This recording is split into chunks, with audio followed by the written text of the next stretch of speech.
Acabamos de ouvir a narração de São Mateus sobre a vinda dos magos para conhecer e adorar Jesus.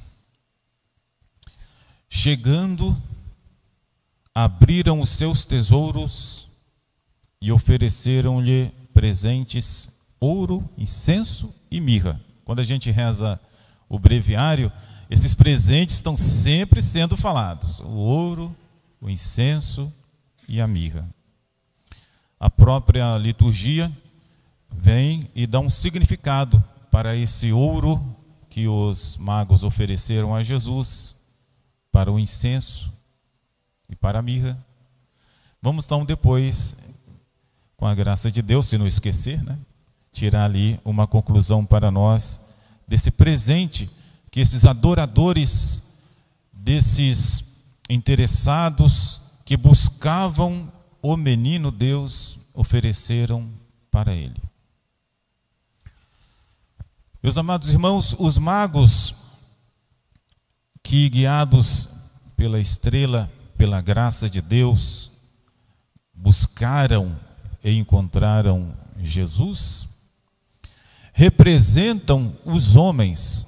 Até o Papa Bento XVI, naquele livro dele, Jesus de Nazaré, ele fala várias explicações que ele vai tirando da tradição, dos escritores. Esses magos representam os povos não judeus, que tiveram a graça de receber a luz de Jesus. Por isso que a gente chama de Epifania. Epifania quer dizer, é nosso Senhor que se manifesta aos povos. Porque se Deus não se manifestar a nós, nós como criaturas não temos condição de chegar até Deus. Então Deus, ele vai e dá para nós uma condição. Nós só temos que nos aproveitar dessas condições. E Deus quer se manifestar a todos os povos.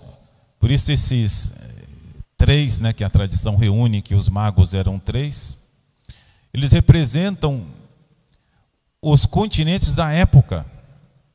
A América ainda não era conhecida ou não era falada, mas havia ali, os três continentes já conhecidos. E por isso a gente vê um assim, meio moreno, um escuro e um claro, representando esses continentes. Também representa todas as idades. A gente vê um que é mais jovem, a idade já média, e um outro, uma idade já bastante avançada, mas estavam ali buscando o Senhor. E tudo representa que pouco importa a nossa idade, nós devemos estar sempre atentos a Deus, que é o princípio e o fundamento da nossa vida e de toda a criação. Não há uma época assim, olha, agora eu não tenho mais, a não ser que a gente não tenha mais consciência de nada, tudo bem, não tem mais consciência de nada, você não pode fazer mais nada. Mas enquanto a gente tem consciência das coisas, nós precisamos estar sempre atentos às coisas de Deus, nós não podemos ser ingratos. Tem uma figura que se usa muito, é aquele adolescente ingrato. Ele tem tudo. Se ele tem carro, se ele tem escola, se ele tem faculdade, se ele tem coisas, ele recebe dos pais. Ele não pode ser inconsciente e ingrato, não é dele, é dos pais que ele recebeu. E assim também nós, perante nosso Pai do céu. Mas esses homens, eles eram estudiosos, se discute muito bem o que eles eram. O certo é que eles eram orientais, eles vieram de um país em que eles podiam vir a pé, de camelo, e conseguiram chegar, sabiam onde era ali a Judéia. Eles buscavam o rei dos judeus, e havia uma estrela que era para eles um sinal que eles tinham que ir adorá-lo, reconhecê-lo e adorá-lo. Mas também, como eram estudiosos, e os próprios judeus estiveram durante tantos anos no Oriente, ali, né, na Babilônia, na Pérsia, naquela região, como escravos. Eles foram levados ali porque foram vencidos. Eles falavam, eles ficaram vários anos ali, então eles falavam das suas tradições, suas esperanças, das suas escrituras, das suas profecias. E isso se espalha pelos sábios. As pessoas sábias, estudiosas, ficam sabendo de coisas que a gente não fica sabendo, né? Eles sabiam. Eram estudiosos. E, por um sinal, eles se convenceram de que deviam buscar Jesus, ao Messias, ao Rei dos Judeus. Também havia, até entre escritores romanos, de que da Judéia sairia um grande homem, um grande personagem, que seria uma luz para a humanidade. Isso que havia sinais. E os próprios judeus estavam convencidos de que eles receberiam o Messias, que os livraria da escravidão e os faria um grande povo. É por isso que, quando chegaram em Jerusalém, que eles sabiam ser a capital, eles fizeram uma pergunta, e essa pergunta serviu para Herodes, essa pergunta serviu para os escribas, os entendidos da lei dos judeus, e serviu também para o povo que tinha aquela expectativa. Herodes não era judeu, então não era o rei que eles queriam. Era também um rei que era ali colocado pelos romanos. E a expectativa seria de um rei que estaria acima de todos os reis. Talvez com uma ideia material a respeito, mas que não seria um qualquer. E aí a pergunta era: onde está o rei dos judeus que acaba de nascer? Nós vimos a sua estrela no Oriente e viemos prestar-lhe homenagens. E com essa pergunta todo mundo se preocupou. Herodes ficou muito preocupado, os doutores da lei, o povo também ficou preocupado, ansioso, com esperança, alguns preocupados com as consequências, porque Herodes era muito invejoso e não tinha pena de ninguém. Qualquer um que lhe fizesse sombra, ele queria tirar.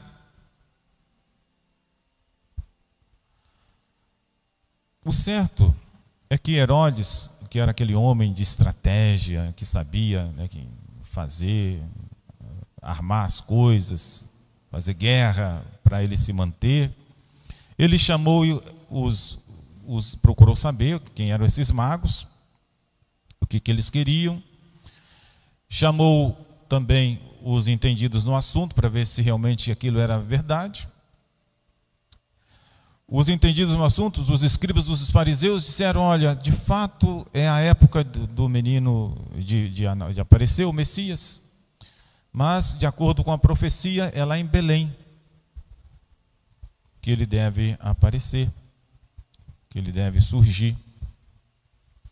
Herodes então chamou os magos e, de modo estratégico, disse para eles: se vocês encontrarem o menino, venham, voltem e também me digam, porque eu vou lá prestar homenagem a ele. Porque aqueles homens de longe, aqueles sábios, estavam ali para prestar homenagem.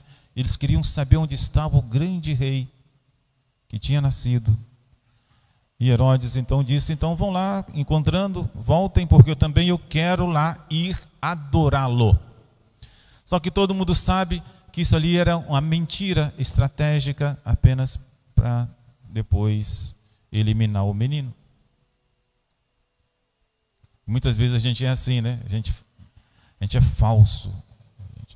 E assim Herodes é o grande falso, representa os falsos, os mentirosos, que usam de estratégia para eliminar os seus adversários de um modo orgulhoso. Mas, meus amados irmãos, a respeito de Herodes, quando Deus tem um plano, o plano de Deus se realiza. Então, apesar daquele homem sanguinário, aquele homem que quer fazer a sua vontade e não a de Deus? A de Deus é que foi feita. Então, apesar de tudo isso, Herodes logo morreu. O seu reino foi dividido entre os seus filhos. Depois também tudo se acabou. E qual é o grande reino que ainda permanece, apesar de todas as adversidades até hoje? O reino do menino Deus, que os magos vieram adorar, homenagear e reconhecer, porque esse é o plano de Deus. E esse menino não era um rei qualquer, mas era o grande rei, que as Escrituras chamam de Rei dos Reis e Senhor dos Senhores. E também não interessa para Jesus que ele seja um Senhor aqui, como os outros reis o são, porque ele não precisa disso, mas ele veio para nos salvar. O plano dele era outro. Ele veio para ser o salvador dos reis e de toda a humanidade. Que a humanidade não tenha medo de Herodes. É interessante que a gente reza também no breviário, que os homens não tenham medo de perder nada ao receber Jesus, porque muita gente tem medo, né? Se eu aceitar nosso Senhor, o que vai ser da minha vida? Meu filho, se você não aceitar, é que você tem que fazer essa pergunta. Se você não aceitar Jesus, o que vai ser de você? Mas se você aceitar nosso Senhor, toda a riqueza sua continuará sua e aumentará. Ele não veio para tirar os reinos, mas ele veio para confirmar os reinos. Ele veio para reinar nos corações, para tornar os homens retos, que amam o próximo, a justiça, a verdade. Nosso Senhor não aceita um reino que não é conforme a sua santa vontade. E ele abençoa todos que se conformam com ele, que homenageiam. Então, quantas vezes a gente, que no nosso orgulho, não abre o coração para Jesus com medo, e a gente perde tudo. O certo é que esse Herodes ficou então lá em Jerusalém, e os magos, seguindo a orientação dos sacerdotes, dos escribas, dos fariseus, e também do que Deus já tinha proposto no coração deles e mostrado através da estrela, continuaram a sua viagem. O evangelista diz que quando eles saíram da cidade e viram de novo a estrela que os guiava, eles ficaram alegres, uma alegria muito grande, porque toda vez que nós buscamos a verdade, que nós buscamos a Deus, uma coisa é certa: nós temos alegria. A paz, a alegria, está sempre no coração do homem que busca Deus, que procura colocar o que é mais importante acima das outras coisas que não tem tanta importância assim, que aliás